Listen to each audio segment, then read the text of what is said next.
Pois é, e o negócio vem lá de trás, né? Como a gente falou, a dívida não começou na administração Augusto Melo, tudo isso que aconteceu, ele até pegou uma bucha grande, mas não resolveu, pelo contrário, piorou e agora é réu. O Duílio, ex-presidente do Corinthians, o antecessor do Augusto Melo, se defendeu e negou ter feito gastos do Corinthians para uso pessoal. Tem reportagem aqui no UOL. Essa história apareceu ontem também, né, do cartão corporativo dele. O Duílio Monteiro Alves, ex-presidente do Corinthians, negou ter feito gastos de mais de 86 mil do clube para uso pessoal nos meses finais do mandato em 2023. Reportagem do Globo Esporte apontou gastos com cerveja, cigarros, remédios para disfunção erétil, algum deles com nota fiscal. O dirigente falou com o André Hernan aqui sobre o vazamento de uma planilha de gastos e revelou que protocolou uma notícia-crime denunciando e que os documentos são falsos. Diz ele. Ele falou, vamos ouvi-lo aqui, o Duílio. E chama a atenção, né, o que foi gasto, né? Questões de alimentação, muito supermercado, a questão lá do remédio para ereção, aquela coisa toda, cerveja. Em nenhum momento isso nunca passou. Você nunca comprou essas coisas com o cartão do Corinthians? Não, isso não está no cartão. Então, no cartão não, eu digo na nota fiscal. Mas existe essa confusão hoje, né, na imprensa. É importante a gente deixar isso claro. Não tem, se tivesse alguma coisa, está lá assinado por mim e foi pago para mim. Isso Sim. É claro, isso o Corinthians pode apurar. O que não sei se vai poder apurar são todas essas notas colocadas. Primeiro porque algumas, na época, já foram negadas, vamos dizer assim, pelo Sidorf, superintendente Sim. financeiro, e outras que a gente não tem a menor ideia de onde possa ter vindo. E hoje, o que a gente sabe também é que o Corinthians teve muita subtração de documentos, que foram documentos retirados, roubados, não sei qual palavra, mas o Corinthians fez até um BO em relação a isso. E, infelizmente, fica difícil da gente poder, até eu poder saber, tentar saber do que se trata, mas o Conselho tem competência para isso, a polícia também, isso já é motivo de uma queixa-crime, como eu falei, uma denúncia, uma queixa-crime e também de um ofício feito por mim mesmo, não precisa ninguém pedir para que seja investigado, eu mesmo pedi, porque isso é interesse do Corinthians, meu, e não vão, eu estou cansado. Muito bem, tá aí então o Duílio respondendo sobre os documentos que apareceram aí sobre compras ilegais no seu cartão corporativo. Fala, Casão. Não, eu acho assim, claro, tem que ser investigado, nada é provado. O Corinthians diz que tem nota fiscal lá, é cartão corporativo, quer dizer, é muito difícil ter engano nessa história. Mas vamos lá, ele falou que está cansado, o Duílio, está cansado do quê? E o torcedor do Corinthians não está cansado de ter tido ele como presidente? De ele ter queimado uma geração inteira de jovens jogadores do Corinthians, vendendo a preço de banana, mandando embora. Mais de 14 garotos que podiam ter evoluído no Corinthians foram jogados na estrada pelo Duílio Monteiro Alves, pela gestão dele, e ele está cansado. Pô, pergunta pro corintiano se o corintiano está cansado ou não. Cansado dele ter sido presidente, do Augusto e de outros tantos que passaram por lá. Pergunta pro torcedor, quem tá cansado, Duílio? É o torcedor do Corinthians. Você não tá cansado? Boa, Casão. Lembrando da música do Titãs que você falou outro dia, né? Tô cansado. Tô cansado. Música do Titãs do álbum Cabeça de Dinossauro. Muito bem. O Mauro está aqui, chegou. Está aqui Mauro César Pereira. Bom, Mauro, falando do campo, é nesse clima aí que o Corinthians vai ter que encarar o Cruzeiro hoje em Itaquera, com todas as questões de campo. Dorival, Memphis, time mal, acabou de tomar uma sapatada no Clássico, vai encarar nada menos do que o líder em Itaquera. Eu acho que, primeiro bom dia a todos, acho que é importante sempre lembrar que esse tipo de situação, essa rotina, ela se estende já há um bom tempo, né? Então, quando o presidente aparece, eu acho interessante, dirigente de futebol muitas vezes some. Mas quando é conveniente falar, ele desaparece, senta no banquinho do lado do repórter e tal. Aí eles são sempre... O jogador também faz isso. Aí eles aparecem, né? Eu falei aqui na segunda-feira no Posse de Bola sobre o presidente do Flamengo e do São Paulo, que não dão entrevista. Nunca, né? Aparece na mídia do clube, aparece em rede social e tal, mas não dão entrevista. Sentado do lado de alguém que questioná-los com veemência, eles não fazem.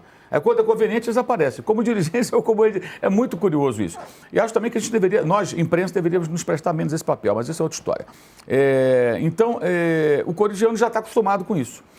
Mas eu estava ouvindo o Casão, eu acho também o seguinte, hoje, eu já penso assim há muito tempo, Ao contrário do que acontecia quando eu e o Casão temos praticamente a mesma idade, então, na nossa geração, quando a gente era criança, eu abria lá no Rio o Jornal dos Esportes, o Casão certamente abria aqui a Gazeta Esportiva, e você lia o noticiário do clube e tal, você não tinha informação sobre a receita do clube, se está devendo, no máximo devendo salário, isso virava notícia.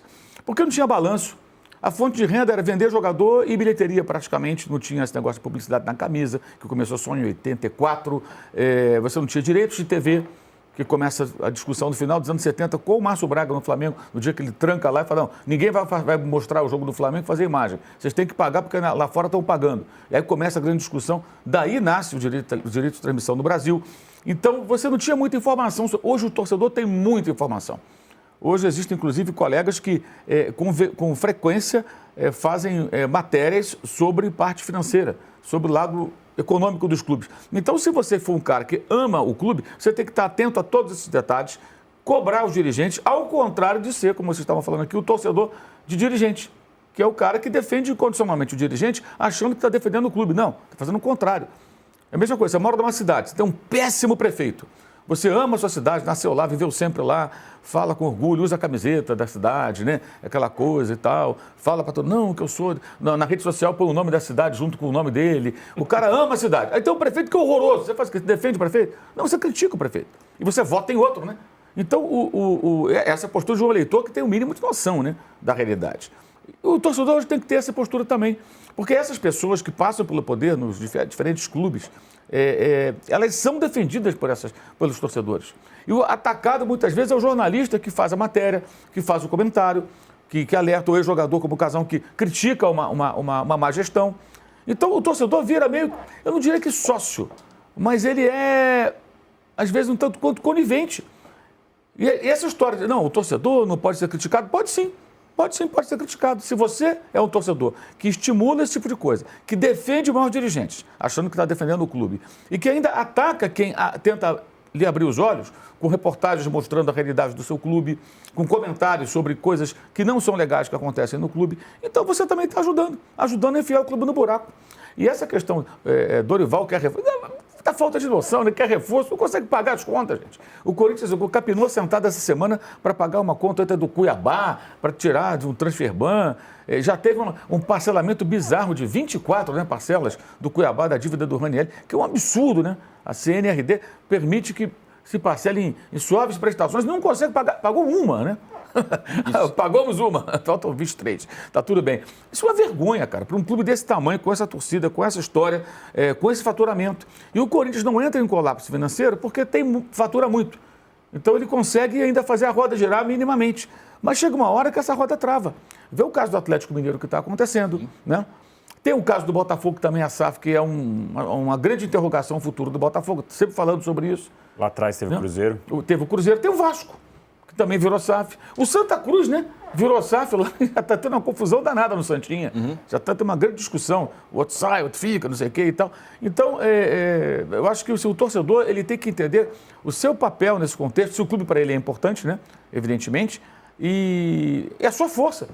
Porque se o torcedor começa, seja no jogo, na rede social, onde for, no espaço que ele tiver, a se manifestar contra dirigentes que são, de fato, nocivos ao seu clube, isso começa a mudar. Mas eles conseguem habitar ficar nesse ambiente muito em função disso. Tá? A defesa que é feita dessas pessoas. Não ataque ao clube, cara. Má gestão. E o Corinthians, nossa, há quantos anos, gente? Há quantos anos isso acontece no Corinthians? E todos os exemplos citados pelo Mauro têm capítulos, né? Não foi que de ontem para hoje aconteceu tudo. Nossa, de repente o Corinthians está com 2 bilhões. De repente o Atlético Mineiro, não. Todos têm capítulos e todos com cobertura de quem faz o dia a dia, ou de quem cobre balanço, ou de quem, enfim. E sempre, como disse o Mauro, o torcedor acha que, quando é Atlético Mineiro, porque vocês não aguentam um time fora do eixo. Isso. E não sei o quê. Aí quando é alguém do Rio, porque a imprensa paulista. E quando é de São Paulo, porque vocês não aguentam o Corinthians, o maior do... Então assim, gente, enfim, tudo isso foi dando sinal e a gente está aqui hoje num dia em que ontem teve o estouro do Augusto virando réu, do Atlético Mineiro com três jogadores notificando extrajudicialmente e o Rony indo para a justiça. Tudo isso que foi avisado. A gente vai lembrar, antes do Atlético Mineiro virar SAF, pegando dinheiro emprestado desses mesmos, hoje, que são donos da SAF, lá atrás eles fizeram uma baita apresentação de PowerPoint, com números. E, olha, a partir de 2026, o Atlético Mineiro vai estar com uma situação completamente equalizada. E aí tá todo mundo, viu só? Imprensa fora do eixo, quer falar porque... E olha o que a gente está agora, julho de 25, 23 de julho, o Atlético Mineiro sendo notificado extrajudicialmente por 3 e sendo notificado judicialmente por 1, que acabou tirando o processo, porque não consegue pagar o salário e os caras procurando ou fazer um novo aporte ou procurando gente para colocar dinheiro, porque nem na SAF, nem com a SAF eles conseguiram equalizar. O cara é bilionário, dono de construtora, não consegue pagar o salário do jogador de futebol. E tem outra coisa, né? No time. Esses jogadores são jogadores atuais, que jogam, titular do time. Exato, não é o cara que foi embora. Não é o cara que saiu do clube que acionou, que é o padrão, né? O cara sai, em qualquer lugar, o cara sai da empresa e às vezes processa porque não recebeu. Ou não é empresário, que nem o Botafogo está acontecendo. Exato, não, o cara joga lá dentro. Isso. Ele entra em campo no domingo, aqui contra o Palmeiras, e está com uma ação contra o clube. Ou contra o clube, não, contra a SAF, né? Porque não é nem clube, né? É uma empresa, o CNPJ de empresa. Isso que ele está falando que está acontecendo no Galo, não sei não se não pode acontecer no Corinthians daqui a pouco. Por exemplo, começa uma treta aí, não, Memphis, não queremos mais você, tá? Então tá bom, então me paga o que você me deve aí. Eu recebo 4 milhões, recebo 1, vocês me pagam. Isso pode acontecer, pode estourar mais uma aí no Corinthians. O Coronado saiu já num acordo, né? Vamos lembrar que o Coronado fez um acordo, pagando uma parte. Não tem segredo. O Corinthians deve 50 milhões, eu vi o Vessone falando ontem, pro Ramiro. Isso, imagina. Exatamente. Você ia falar, Casão?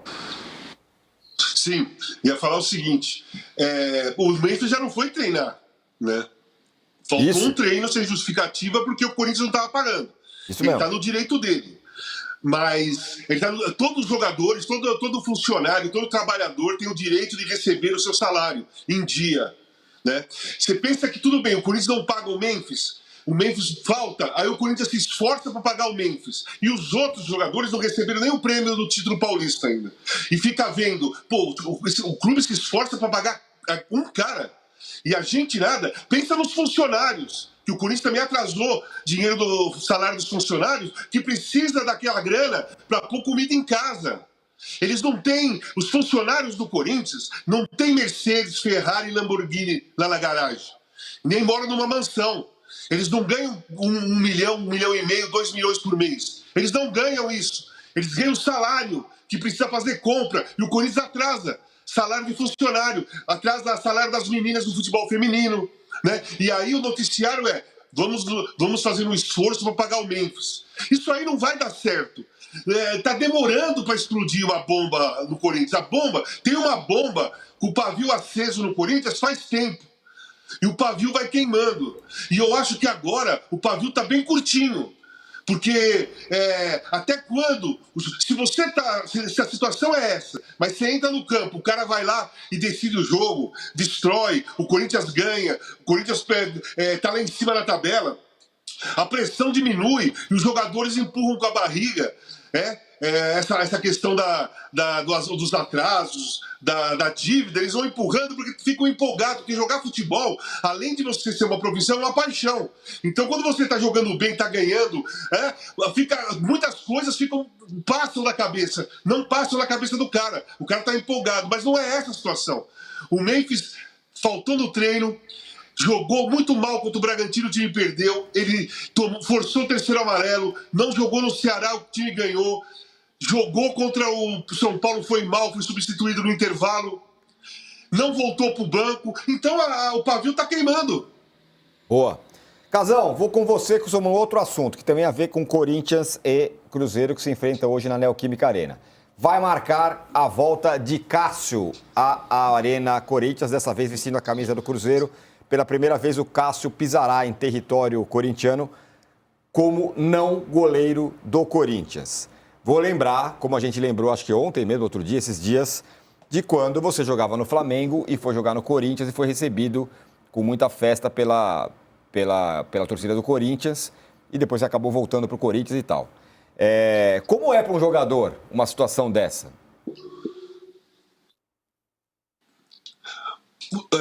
Tironi, vocês estão me ouvindo direito? Sim, você não me ouve? Não, tá picotando aí. Tá picotando bastante o áudio para mim. Tá, e a imagem tá parada para mim. Tá, então a gente vai reconectar com o Casão Então fala você, Danilo, sobre isso enquanto a gente reconecta. Voltou? Voltou? Não sei. Não, acho que não. Você tá me ouvindo? Vou entrar de novo. Tá bom. O Casão vai entrar de novo. Olha lá, deu um giro ali. De... Você viu? Deu um giro Parecia espetacular. câmera de surfista, né? Câmera de surf, exatamente. Cai na onda, né? Canal off. Canal off, é. Mas diga lá, Danilo. Bom, o Cássio estará de volta hoje. E o Cruzeiro líder, hein? A gente vai lembrar que o Cássio ele saiu do Corinthians e depois deu entrevistas lá no Cruzeiro falando que ele estava com problema mental, né? De como ele lidava com a pressão no Corinthians. Em determinado momento, o Corinthians jogando mal, perdendo, e toda a responsabilidade era em cima do Cássio. Tudo isso que a gente vê hoje do Corinthians, agora a gente está num ponto mais grave da crise, né? Mas já era um início de crise ali atrás, quando o Cássio ainda estava no time. E aí o Corinthians perdia, era o Cássio que dava entrevista, o Cássio tinha que falar no aeroporto com toda a torcida e com todo mundo sobre aquela crise, como se fosse só ele o responsável. Teve família ameaçada. Enfim, ele teve que sair de uma maneira que ninguém entre nós aqui imaginava que o Cássio sairia dessa forma do Corinthians. O Cássio é histórico. Quem não lembra de todas as defesas, especialmente do Mundial, obviamente, da defesa do Diego Souza na Libertadores, é um jogador que você olha e você via o símbolo do Corinthians desenhado na cara dele. E saiu do jeito que saiu. Eu, particularmente, acho que, pelo menos no começo do jogo, ele vai ser bem recepcionado. Vai agora que entrar para aquecer, o pessoal vai gritar, Cássio, vai elogiar o nome dele ali, gritar e tal. Agora, durante o jogo, e aí eu até sou a favor, tira, desestabiliza, faz o que for durante o jogo, afinal, os caras estão ali torcendo pro Corinthians. Mas eu espero que, pelo menos no começo, ele seja exaltado por tudo que ele já conquistou no Corinthians. E lembrando, o jeito que ele saiu do Corinthians, o último culpado era ele. Muito bem, Casão, vou agora reconectado aqui, a gente estava falando do Cássio, que volta à Arena Itaquera agora como jogador do Cruzeiro. E eu lembrei de quando você jogava no Flamengo, foi jogar no Pacaembu e a torcida do Corinthians te homenageou, e você se emocionou e tal. Minha pergunta é essa, como é para um jogador que passou tanto tempo num clube e depois voltar para lá jogando contra? O Cássio é um caso diferente, né? Por muitos motivos. Primeiro porque é uma outra época. Então, na minha época, jogador não era ameaçado, a família não era ameaçada, você podia ir no cinema, mesmo com a fase ruim, você podia ir no supermercado, você podia fazer as coisas. Essa época que o Cássio pegou, não. Redes sociais, ameaça, o jogador ficar preocupado com a família e tudo mais. E ele só saiu do Corinthians esse ano, faz pouco tempo que ele saiu do Corinthians. Ele vai voltar muito recente depois que ele saiu. Eu espero que não só a torcida, mas o clube faça uma homenagem para ele, como o Palmeiras fez para o Rony no final de semana. Porque o Rony ganhou todos os títulos, não é um ídolo do Palmeiras como o Cássio é do Corinthians, não é considerado o melhor atacante da história do Palmeiras, como o Cássio, por muitos, por mim principalmente, é considerado o melhor goleiro da história do Corinthians. Então o clube, independentemente da torcida, tem que fazer uma homenagem bem grande, uma homenagem merecida, um reconhecimento justo pelo que o Cássio fez pelo Corinthians. A torcida tem que receber com carinho o Cássio, tem que ser aplaudido, tem que ser gritado o nome dele, tem que ter faixa com o nome dele, tem que ter aqueles desenhos, né, com que eles fazem da torcida, com a cara do Cássio, ou elogiando o Cássio. E depois, quando começa o jogo, tudo tem que mudar. No meu caso, foi diferente, que a torcida do Corinthians cantou "Volta Casão, seu lugar é no timão, doutor, eu não me engano, Casagrande é corintiano", o jogo todo. Desde quando eu entrei no campo para olhar a grama, que eu tinha acabado de chegar da Europa, eu tinha esse hábito, né? Eu fui pro Pacaembu, eu subi no gramado do Pacaembu para ver como estava o gramado, ali já começou, né? E o meu caso, a minha saída foi parecida com a do Cássio. Meu último jogo, em 86, eu tinha voltado da Copa, estava super desmotivado, super caído pela eliminação para a França, também estava caído e desmotivado porque a Copa, pessoalmente, para mim, não foi a esperada. Então, eu estava muito desmotivado e perdi um pênalti contra o Atlético Mineiro no Pacaembu lotado e fui vaiado por todo o Pacaembu. E aí foi o último jogo que eu fiz. Dali eu fui para o Porto fui para o Asco, Torino, voltei para o Flamengo. Aí, depois de 7 anos, é que eu voltei para jogar contra o Corinthians. Então, deu tempo da torcida diminuir, né, entender aquela situação que eu passei e ficar com saudade do que eu tinha feito de bom. Então eu fui muito bem recebido, foi uma maior demonstração de carinho que eu tive com uma torcida, foi aquela do Corinthians contra o Flamengo, mas a situação é outra, mas o Cássio merece homenagens do Corinthians, muitas homenagens do Corinthians e da torcida também. Muito bem, então tá aí. Cássio e o Cruzeiro líder enfrentam o Corinthians hoje em Itaquera. Muita gente falando que o Cruzeiro é até favorito para vencer esse jogo, porque afinal é o líder, está jogando bem, e o Corinthians está nessa situação, né? Dorival, se perder, sabe se fica, Memphis e tal, e a volta do Cássio. Muito detalhe desse jogo, Vai falar. Eu estou curioso para ver qual vai ser o comportamento do Cruzeiro. Se vai ser um Cruzeiro que vai marcar o Corinthians em cima, que vai buscar já como líder se impor para ganhar o jogo, ou se vai fazer como no segundo tempo contra o Fluminense. Quando se fechou, foi até muito atacado, 3 vezes a bola na trave, né? Se não falha a memória, foram 3 vezes, mas já tinha uma vantagem construída no primeiro tempo.